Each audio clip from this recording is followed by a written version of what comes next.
Music critic is dead. Music critic is dead.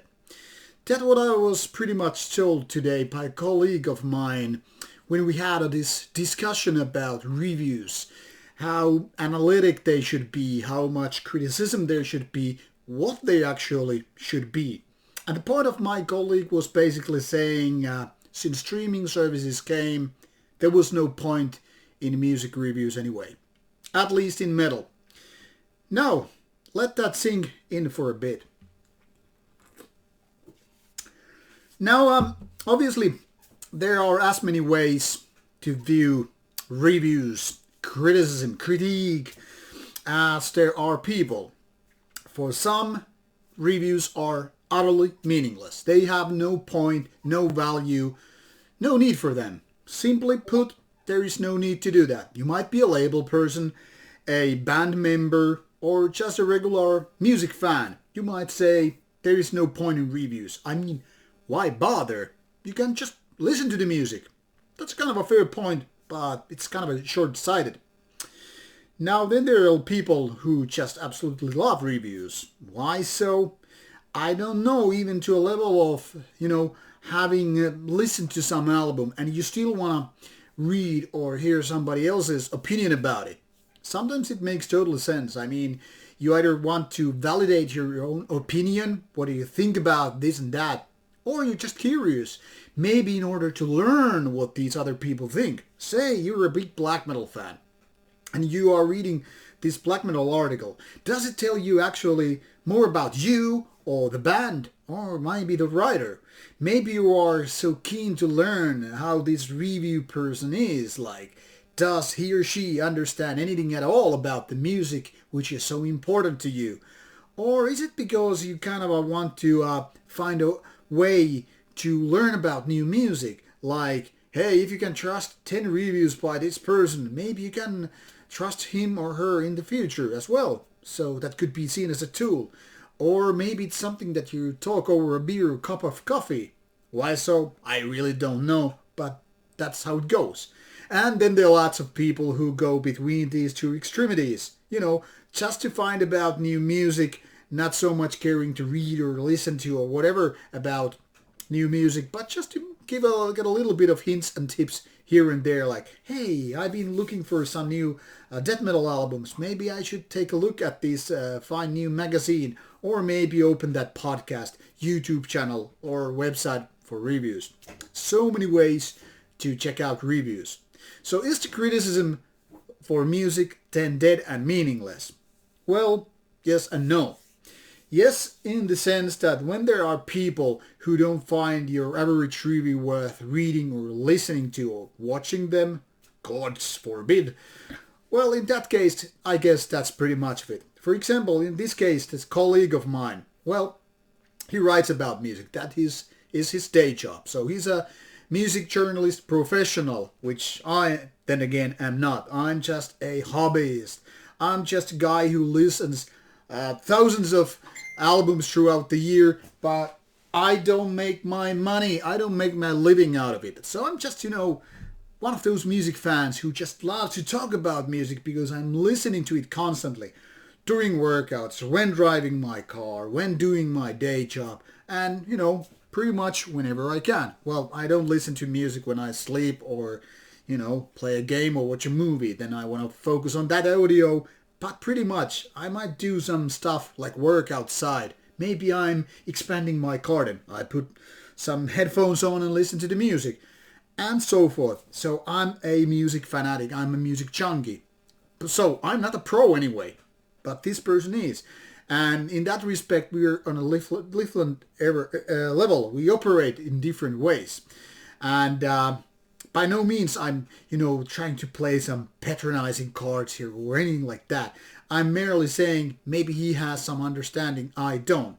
And his opinion is as good as anybody's. I mean, you get to be the next guy, the next metal guy or music fan there, and your opinion is as worthy as his. My point merely is, maybe because he's writing about music all the time, that is his day job, and also his hobby, mind you. Maybe for his perspective, reviews which are not super analytical and getting way deeper than your normal review, maybe they are meaningless. Then again, he doesn't really write reviews. Or maybe he does, but haven't seen that many. He focuses on other stuff. My point here is, once you are very, very deep into the music business, as a worker, as a pro, maybe, just maybe, your perspective is so much different than your typical fan. Maybe because you're investing your all time in the music industry. Maybe you don't even see the trees from the forest, as the saying goes. Now, the same thing sometimes apply to band member people. I've read so many interviews over the years where, band members, when asked about new music, how they find new music and what kind of new music they're listening to, they just say, hey, I don't have time for that, I'd be really busy and blah, blah. Then comes a list of excuses why not to listen to music. I mean, to a certain degree, it's very, very understandable. It's very believable to say there's an artist who spends some 200 days or more on the road. So when you have your free time, maybe you're not so keen to listen to some new stuff or read about it or hear about it. You just focus on the stuff that, inspired you decades ago. That's kind of understandable, but at the same time, it's really, really sad. What about the fans then? Well, some fans are very, very happy to find new music, and reviews have their part there. Be it super analytical or just, kind of a Twitter length of a text saying like, hey, this is really good brutal death metal, really brutal sounding, great girl vocals, 8 out of 10, get it. And it's all that you need to check out, to inspire you to check it out. Get the ignition in your head like, hey, this seems cool, I want to check it out. Basically, that's very much the same as some YouTube playing your music. It could be like channel like Black Metal Promotion. You're like, okay, I need some new music. I go there to listen to music. And obviously, you can do pretty much the same time. You can actually read a review of an album while you're listening to music. So you basically can do sort of a kind of a multitasking. Now, if you're a labeled person, you obviously want to see some kind of promotion happening. You care very much for the scores or coverage in general. Sometimes even negative coverage might be worth the thing, especially because at least now the band is being talked about versus rather just forgotten because, the promotional copy, digital or otherwise, never reached the reviewer or people out there. And then there are these fans who just care for, old music, who are not so keen about finding new music, but sticking to the classics. So as many people as there are, in the metal music community or whatever, music in general, fans, there are so many different ways to see this. So is criticism dead? I could say no, because there are lots of people who are into that. Some don't care at all. Now, I've noticed when I had this conversation, I pretty much have figured out throughout the years of being a review person, even if not pro, that there are different ways for different folks to see the purpose of reviews. Like different people keep asking me about different kind of reviews. First of all, fans can be divided into two categories.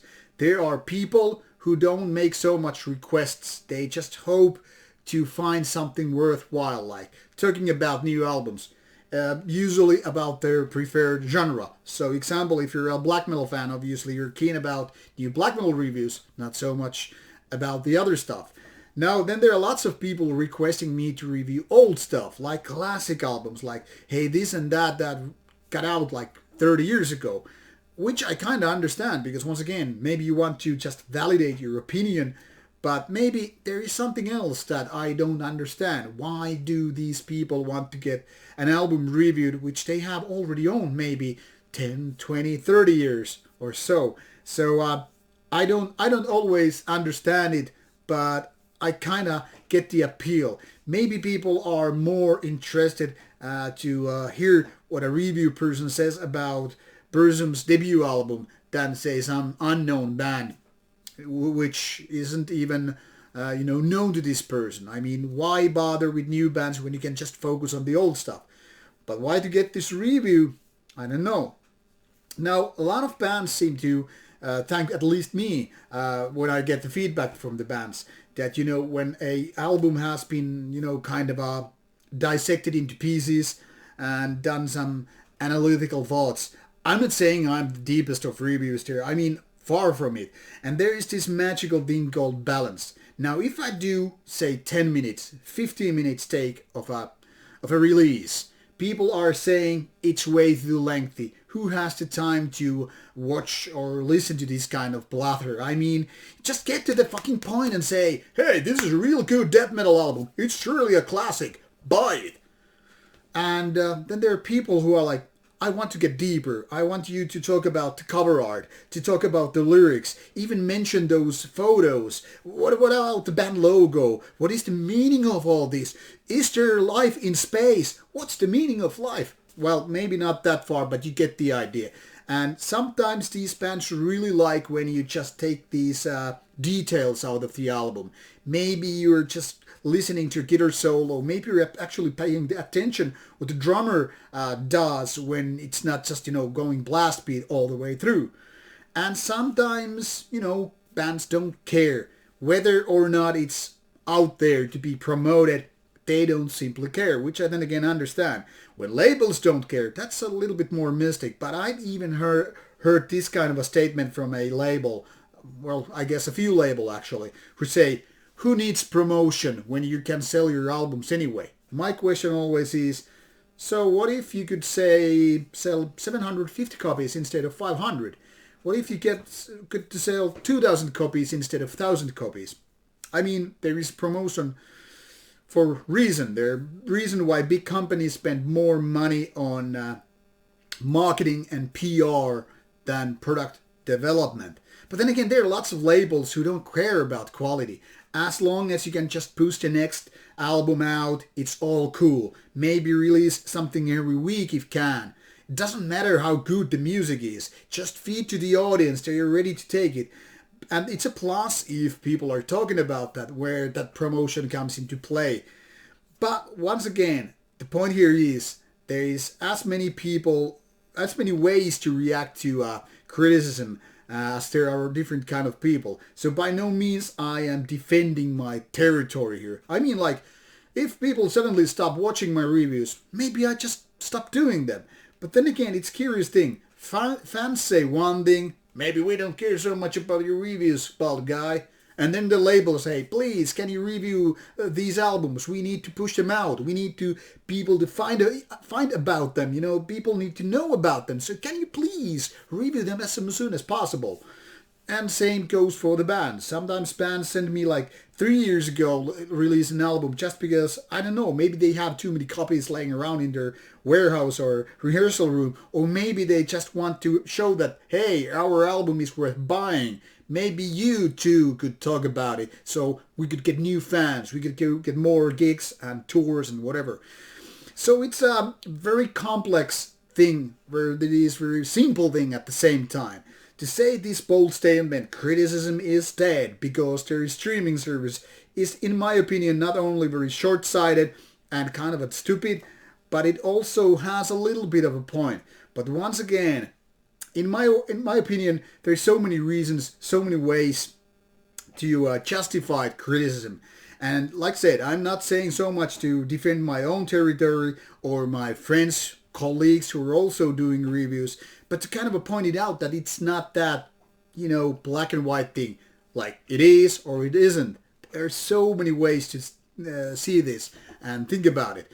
But now the question is, what do you get out of reviews? Do you watch, read, listen to reviews, or are they totally meaningless to you? I want to hear your opinions. What reviews mean to you? If they don't mean jack shit, it's cool. If they mean a lot, please elaborate and tell me what do they mean. Now, have a good weekend, have some beers, and take care, my friends.